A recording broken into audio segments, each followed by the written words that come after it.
Xo'p, bu darsimizda biz ichki hujjatlar haqida gaplashamiz. Ichki buyruq yaratish haqida. Buning uchun siz yana yangi hujjat, ichki hujjatlar tanlanadi va ichki hujjatning turi, raqami, ro'yxatga olish jurnali. Bu holatimizda avtomat emas holati bu. Xo'p, hujjat turini bosganda ichki hujjat tanlanadi. Ichki hujjatda ichki buyruq turini ko'rib chiqamiz. Hujjat raqami yana yoziladi. Ro'yxatga olish jurnali, ichki buyruqlar jurnal tanlanadi. Masala guruhi qo'ygan masalalarimiz qo'shiladi va xodimga ishga olish. Xo'p, qisqacha mazmun yoziladi. Va bu yerda ham QR kodsiz yaratish bor, fayl biriktirib, faylni biriktirsak ham bo'ladi.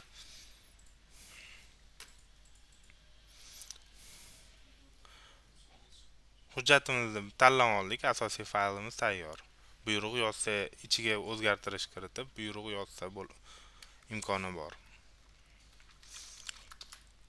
Yoziladi, saqlash qilib chiqiladi va saqlangan holatda ko'rib olishimiz mumkin. Va ilovasi bo'lsa, ilovalarni biriktiradi, ilovasi bo'lmasa saqlash bosiladi. Bu yerda ham chiquvchi hujjatga o'xshab yuborish knopka tugmachasini bosib imzolashga yuborish va kelishga yuborish imkoniyatiga ega va hujjat imzolanmagan holda va kelishuvchilar bo'lmagan holda o'chirish imkoniyatiga egamiz. Hujjat haqida hamma ma'lumotlar qaysi sanada yaratilyapti, masalasi, hujjat turi. Yana ilova qo'shish imkoniyatingiz bor va aloqador hujjatni qo'shish va topshiriq qo'shishingiz mumkin. Topshiriq qo'shishda bossangiz, siz bu ichki byuroni bandli qilib yaratishingiz mumkin. Ijrochilarga ijro uchun ma'lumot uchun, ijro uchun bo'lsa muddatli qo'yib chiqarishingiz mumkin. Ulardan teng kuchli va muhimligini va tashkilotlar o'zingizni quyi turuvchi tashkilotlarga ham jo'natishingiz mumkin. Foydalanuvchi guruhlar tuzib olib, ularni ham tanlashingiz mumkin. Barcha xodimlar, bular tashkilotingizdagi hamma xodimlar hisoblanadi. Bo'lim xodimlari sizning bo'limingizdagi faqat xodimlarni chiqarib berishadi. Xodimlarni bossangiz, mana ko'rib turganingizdek xodimlar ro'yxati ketmoqda.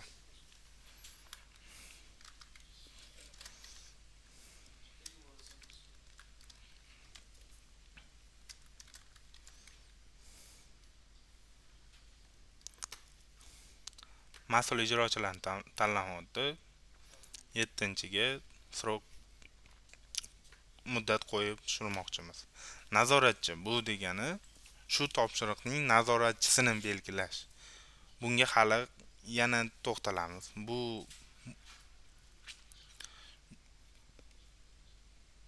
обязательный polye emas. Topshiriq mazmun namunalarini nazoratchi kiritib o'tgan bo'lishi kerak. O'rnatilgan tartibda ko'rib chiqib vazirlikka ma'lumot taqdim etish yoki taklif kiritish. O'rnatilgan tartibda ko'rib chiqib ishlash uchun deb beriladi, saqlash bosiladi. Va siz qo'shgan topshiriq mana ko'rib turganingizdek shu ko'rinishda ko'rsatiladi va rahbarga imzolashga jo'natiladi.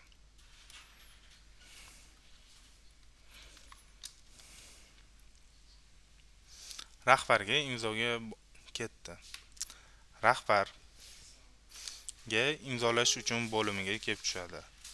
Rahbar buni ko'rib chiqib imzolash, qayta ishlashga yuborish imkoniyatiga ega va QR kod qo'yib imzolab yuborsalar bo'ladi.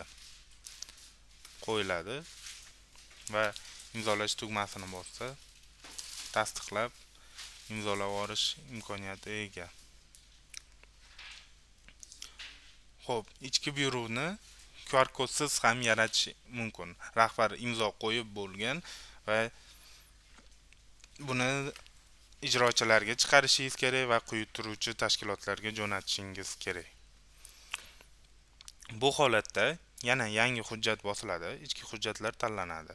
Ichki hujjat turi, ichki hujjatlar va ichki buyruq tanlanib, hujjat raqam olamiz. Ro'yxatga olish jurnalimizni kiritib olamiz. Masala guruhlarini tanlab olamiz va qisqacha mazmunni yozamiz. Va shu yerda QR kodsiz yaratishni belgilab o'tamiz. Fayl biriktirishni tanlasak, faqat QR kodli hujjatlarimizni chiqarib berishadi.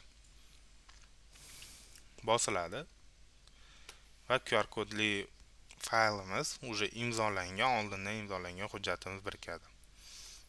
Ilovasi bo'lsa, ilovalarni biriktiramiz va saqlash bosamiz.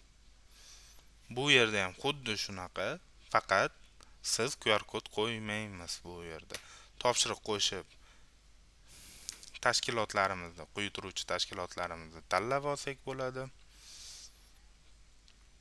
Masalan, aytaylik,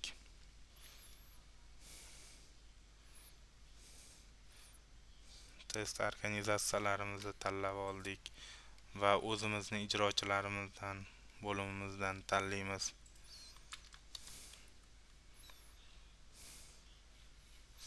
Va topshiriq mazmun namunalarini kiritib o'tamiz. Nazoratchini belgilash shart emas. Bu nazoratchi degani aynan shu topshiriqni nazoratchisi, mas'ul xodimi, shunga javobgar shaxs hisoblanadi. Saqlash bosiladi va bizning qo'shgan topshirig'imiz ko'rinib turibdi. Bu topshiriqni siz xohlasangiz tahrirlashingiz mumkin, o'zgartirib, xohlasangiz bu topshiriqni o'chirib tashlashingiz mumkin. Yana rahbarga chiqaramiz imzolashga. Rahbarni imzolashga chiqardi degani bu yana qayta QR kod yoki imzolaydi deb hisoblamaymiz. Chunki imzolaganda mana ko'rib turganingizdek, mana tayyor hujjat imzolangan. Ular faqat imzolash bosib tasdiqlab olsalar bo'ldi. Bu ichki buyrug'imiz quyuturuvchilarga yoki ijrochilarga borib tushadi. Shuni bosgandan keyin faqat boradi. Agar bosmasa, ijrochilarga borib tushmaydi.